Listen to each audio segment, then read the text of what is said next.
Init. Nora, daan muna tayo sa bakery para meron tayong tinapay sa bahay. Sige po ate. At saka syempre, dapat bibilhan mo ako ng favorite kong cupcake ha. Ikaw talaga, ang takaw mo. Syempre. Tignan mo yung dalawang yun, no? Ang ganda nila, no? Lagi ko sinabangan dito tuwing linggo, eh. Pero parang nakakatakot kasi. Parang magagalit yung nasa likod. Kaya nga, eh. Tignan mo naman kasi yung mata, oh. Grabe yung nanlilisik. Oo nga, pero mukhang mabait naman sila. Nora, bilisan natin yung lakad natin. Yung dalawang lalakad sama ng tingin sa atin. Oo nga ate. Kaya siguro hindi na po tayong dumaan ng bakery po. Hindi pwede, wala tayong tinapay sa bahay. Tara na, bilisan mo na. Ano po, tita? God bless you. Mano din po tita. God bless you. Tinapay po na Ay, pinabili salamat sa amin sa bakery. naman. Thank you. Tita, alam niyo po, kanina meron pong dalawang lalaki po, sunod na sunod po sa amin. Nung paglabas namin sa simbahan ni ate. Nakilala niyo ba yung dalawang lalaki? Naku, dapat siguro sa sunod yung simba. Dapat na yata akong sumama sa inyo. Baka kung ano pa mangyari sa inyong dalawa. Kaya nga po, tita, eh. Baka sakaling matakot sila kasi meron kaming kasamang matanda. Oo nga kasi tita, hanggang sa bakery po, sinundan nila po kami. Yung nakakapagtaka lang po kasi parang hindi sila lumalapit sa amin po eh. Ay, mabuti naman kung ganun at hindi kayo nilapitan. Kasi, tita, maraming salamat po at sasamahan niyo kami sa susunod. Walang anuman. Sige na, kumain na kayo at para makapagmerienda na kayo. Ay wow, talagang sarap yan. Kakain naman tayo. Oo talaga. Ate naman oh. Ate oh, tingnan mo. Nakatingin naman sila oh. Kaya nga, yung nakakatakot yung sama ng tingin. Bro, tingnan mo. Akala ko, tuwing linggo ko lang siya makikita, eh. Pero ngayon, nakikita na naman natin ang ganda nila. Oo nga, ganda nila, pero tingnan mo, parang galit na naman. Pero kung may masama silang balak sa atin, bakit hindi naman sila nalapit sa atin? Hindi ko na makatingin sa atin yun, no? Maayos naman yung intention natin sa kanila, eh. Ano nga, tignan mo naman kasi sarili natin, mukha tayong sanggano. Susunod kaya na punta natin dito, kung masundan man natin sila, mag-ayos kaya tayo ng pananamit, ng forma, para, alam mo, di sila mag-isip ng kung ano-ano sa atin tulad ng, yun, mukha tayong masama. Bagay. Tama yan. Sige, pero sa tingin ko sa ngayon, susundan muna natin sila. What? Tara. Ayun, tara, tara. Sige, bilisan mo. Nora, ano kaya pasunurin natin sila dito sa bahay para makita ni Tita Luz para pagalitan sila? Oo, pwede yan ate. Ano, good idea yan para pagalitan sila ni Tita Luz. Yan, tara, pasok na tayo. Mga yan.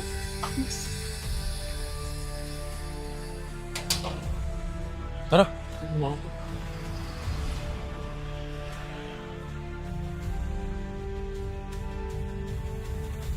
Bro, dito pala sila nakatira, eh.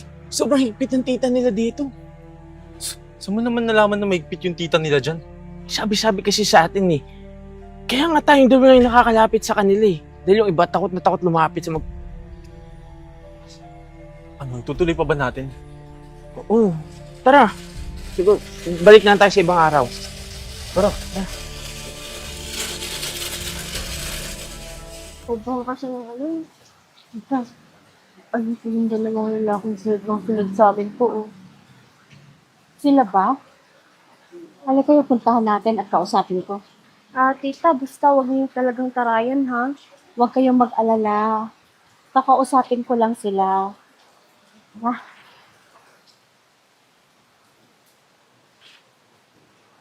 Excuse me mga iho. Nagsumbong kasi yung mga pamangkin ko na sinusundan niyo daw lagi sila kung kahit saan sila magpunta. Pasensya na po. Gusto lang naman po sana namin makipagkilala, eh. Kaso, ang bibilis po nilang maglakad. Oo nga po pala. Ako nga po pala si Allen. Ito nga po pala yung kaibigan ko, si Bride. Hello po. Opo, wala po kaming masamang intention sa kanila. Ganun naman pala eh. Kung wala kayong masamang intensyon sa kanila, pwede kayo magpunta sa bahay. Totoo po niyan. Gusto po namin sana lapitan kaso natatakot po kami. Ang sungit-sungit po kasi nung kasama nila palagi. Nagulat nga po kami, kayo naman po yung kasama nila ngayon. Teka, wala naman kaming ibang kasama ni Nora pag nalabas kami, pag napunta kami sa simbahan o sa palengke. Tsaka si Tita Luz lang din yung kasama namin sa bahay. Paano nangyari yun? Ang sama pa nga ng tingin sa amin, tsaka nung nilisik ang mga mata. Kaya nga kung makatingin sa amin, parang galit na galit Naku mga iho, gumagamit ba kayo? Kaming tatlo lang yung magkakasama sa bahay, wala kaming kasama na iba. Oo nga, baka naman mga user kayo. Kung ano-anong ang nakikita nyo na. Naku, hindi po kami nagbibiro. Sa katunayan nga niyan, laging siya ay nagbabantay sa inyo Masama tumingin sa amin Naku mga iho, hindi ko talaga kayo maintindihan. Pumunta muna kayo sa bahay at doon natin pag-usapan ulit. Sige po. Tara po. Patilang muna tayo ng ulan siguro. Lakas Medyo malakas po yung ulan.